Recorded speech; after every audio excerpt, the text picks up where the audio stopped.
Morning everybody, MP Nation, what's up? I got you here at the track. You know, on social media I'm always posting that I'm doing what I call Lunge University, which is basically trying to get better while I'm out here getting stronger at the same time, usually listening to my headphones. But today, I'm gonna start a new YouTube video series where I do Q&A while I'm lunging. So I figure I maximize time and keep it rolling. So my first question I got today is, why am I fascinated with lunges? From Team Go. So the reason why I'm fascinated with lunges is I was getting ready for my last cover shoots, which I had 4 covers that I shot in about a 2-month period of time that are all kind of releasing right now. And when I do a lot of running, sometimes even sprinting, I seem to look pretty stringy, meaning like I ain't trying to really look like a marathon runner, I'm trying to look more like a weightlifter, right? Even when I get super lean.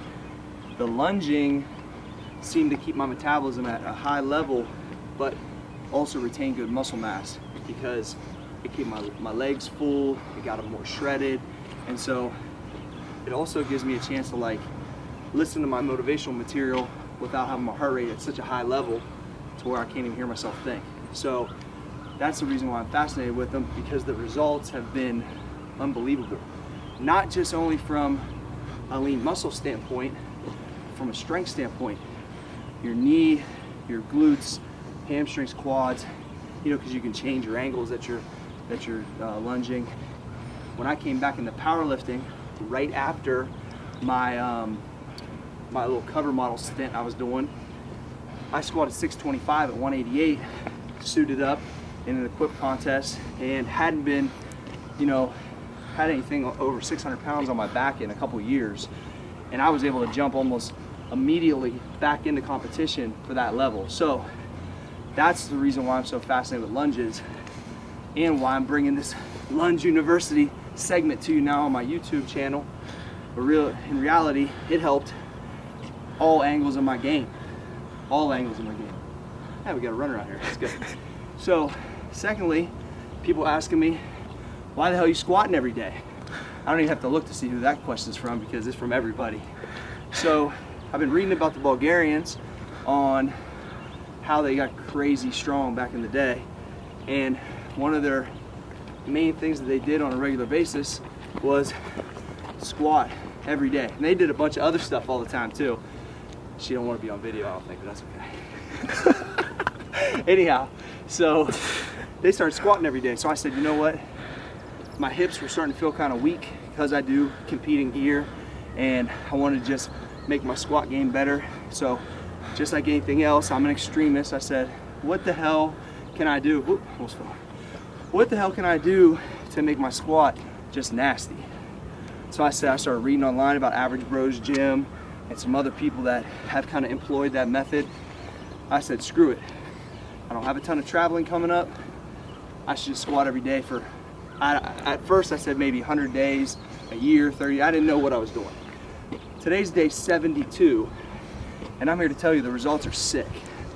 I've tracked from day 1 to day 72 of, you know, exactly what weight I did on that day, how I felt.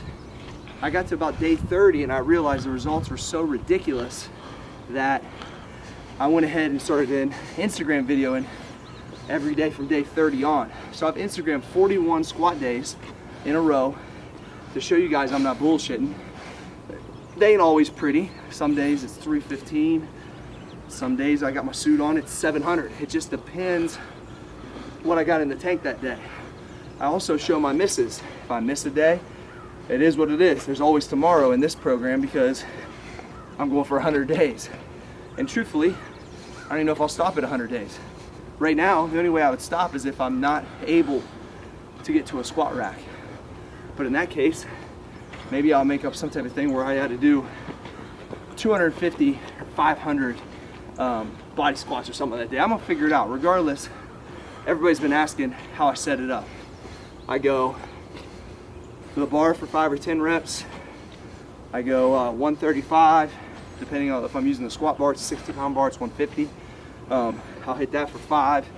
Then literally, I go 185 or 200, depending on the bar I'm using, and jump 50-pound jumps until I see what I got. Now, Some days I do close stance and chucks. Some days I do wide stance and chucks. Some days I do close stance in Olympic shoes. Sometimes I'll wear my gear. Sometimes I go against bands. We're using a safety bar. We change it up all the time. And sometimes I'm doing an Olympic high bar, a low bar. Try to keep my, the variable different the entire time. So I think that answered a lot of people are asking about that question. I'm gonna go on my phone and try to find a couple more now. So next we got from Ross Wharton on Instagram. What is your biggest motivator to achieve all that you have? Man, that's a pretty long, that might take 100 meters. Ross, basically, when I set out on this kind of fitness journey, I didn't like to do anything else in high school except for lift weights. I really thought I was in trouble with what I was gonna do with my profession, I'm gonna be very honest. But this was my passion, and if I could find out a way to influence others and enjoy what I like to do on a regular basis, and that's molded and changed over time, I thought it'd be highly effective in life and make a big difference for people. And so, not only that, I wanted to, change my family financial IQ, change the way that they maybe view things from generations on to Gregory's, and how that I would teach business and show a different side outside of what I learned, which is a hardcore blue collar background, which I'm very blessed that I grew up that way. And I will continue to instill that in my family as I get older, being a 4th generation coal miner, but knowing that it stops with me, and I'm okay with that. The cool thing is that every day when I wake up, I'm working out for, my job, my family, and personal goals I have in this industry, that I want to be a G when I'm done with it. And will continue to push myself and keep my foot on the gas. If I have personal goals for myself inside the gym, then the business stuff just falls into place. That's the way it works for me. If I've got myself set on something that I'm personally pushing myself to, then the rest of my day is just gravy. I gotta have something on my calendar that sets me straight, whether it's powerlifting, cover shoots, whatever it is. And if I base everything around that centralized goal, which is also done, by the way, between 5 and 7 in the morning, which doesn't affect anybody, doesn't affect your family, doesn't affect your job, and you can just grind it out, then it can set up everything. Now, yours might not be a competitive thing that you want to set up for yourself, but it could be a vacation, a family reunion, it can be whatever. You just got to set up something that you're getting ready for or you're wanting to achieve that's a definitive purpose for you daily. And you got to see it, you got to write it down, have it on your refrigerator, have it in front of you. And if you have those things set up for yourself, then it's really difficult not to be successful if you push every day to get to that point. So I have multiple motivators, but when I get up every day, I think, how am I going to separate myself from everybody else? What's going on in my industry? How do I make you better from the things that I've learned since I was 17 years old? I've been in this game, I figure I'm 35 now. I did my first powerlifting competition when I was 17. 17 years in, I started my first business when I was 20 years old. I've been in the game a long time already. And I'm still learning, because you never can learn enough. I'm still finding mentors. I'm still trying to get better. And so what I'm trying to do is find a way to package it up and get it out to you guys, but also maximize my time. Hence, I'm lunging and explaining it today. I'm already at almost damn near 300 meters too. So let's see the next question. And what's your diet and how long are your workouts? From 30 Litchi 52 on Instagram. So my diet changes a little bit depending on what I got going on. Right now, I'm doing mostly power work. So my diet's probably similar to the Get Swole plan phase 1. Hold on one second. Now keep rolling. Mark, let me hit you back in 5 minutes. I'm finishing a video. I just cameoed you real quick. All right, bye. Yeah, roll toward, yeah, roll out this way. Yep. Go downtown Granville. All right, bye. Sorry about that real quick. All right, so what's my diet and workout like, right? So my diet during power cycles is probably closer to the Get Swole plan, phase 1. My diet during cover stuff is more similar to phase 4. I have to eat more carbohydrates and a little bit more cheat meals when I'm doing power work. It continues to keep my durability up. I don't know why. I wish I could eat the other way, but it seems like over time for me, I've done this for so long, rotating in between power type of stuff where I weigh around 200 pounds or getting shredded stuff where I'm really like about $170 to $180. And I've kind of honed it in over time that my durability as of now, which I'm trying to continually get better, isn't the greatest under 190, 185 pounds. But that's one of the things I'm trying to get better at. So to answer your question, it's more like Get Swole phase 1, like I said, during power days, more like Get Swole phase 4 when I'm getting lean. And how long are my workouts? It's kind of a tricky question. I try to be only an hour at the old school, 5 a.m. to 6 a.m. for the daily workouts that we post on Twitter and Facebook, or something we're making up, or maybe the Arnold trainer, things that we're doing. Then I usually come to the track, and sometimes it's 1 lap, sometimes it's a mile. It just depends on what I'm doing. It's usually higher volume when I'm getting leaner, then it's lower volume whenever I'm, just trying to stay for power stuff. So a lot of times I'll try to go a fast pace, 1 lap, throw a vest on, try to make it more heavy. So I have my workout at the old school done, my lunges done. It's usually 6:30. As of right now, on my lunch break, I do a 30-minute squat every day technique where I'm squatting and then I pull 3 heavy singles. So in a day, I'm probably 2 hours total workout wise, which is a lot, but also it's my profession and I am some sort of an extremist, that's for sure. We'll go to our next question. We're almost at the end, 400 meters, getting pretty good here. Our next question is, what does your entire training cycle consist of for physique competitions? From Lane Doer on Instagram.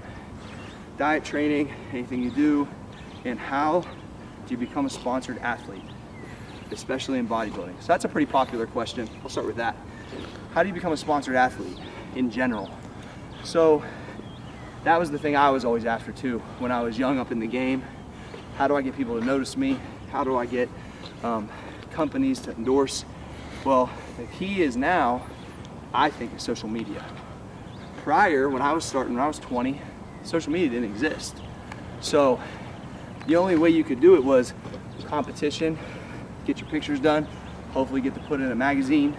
Now you can create tons of content for yourself, show value. People like myself can see you out there if you're tagging us, because obviously I'm super in tune with this stuff. So you gotta be competitive, stay in shape. What's your purpose? What are you preaching to people? What do you live in on a regular basis? And what's your social media and your content like? That adds value to you personally. And also just that you're continually getting better.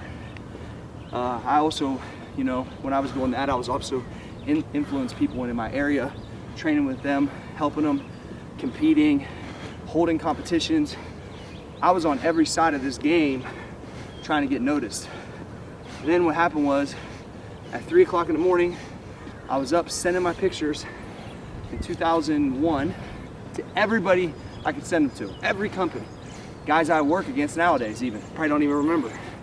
Sending pictures to them, preaching that I could be their fitness guy, I can make a difference, I could be influential. Guess what, I had to start my own company to do it. But one person that did listen to me was bodybuilding.com. They grabbed the pictures that I had paid for to get a photo shoot done of the condition I was in. They put them in ads everywhere. Muscle and Fitness, Men's Fitness, magazines overseas. So I go from the guy in my little town, Ohio, train a few people, but because I was busting my ass, wouldn't take no for an answer. They kept saying, at that point in time, 170-pound guy was too small, go on cover magazines and ads. I was in Muscle and Fitness in a full-page ad for bodybuilding.com. Never taken drugs, trained my ass off, believed in myself. But the key was I wouldn't stop. Just because they said that, I didn't just stop. I kept pushing. So you got to keep pushing yourself. If you want to be somebody in the game, get recognized, compete, stay humble, keep the social media going, and just keep making moves. So this is the end of 400 meters and our first Q&A. I'm the Muscle Farm Prez. I'll let you later. Peace.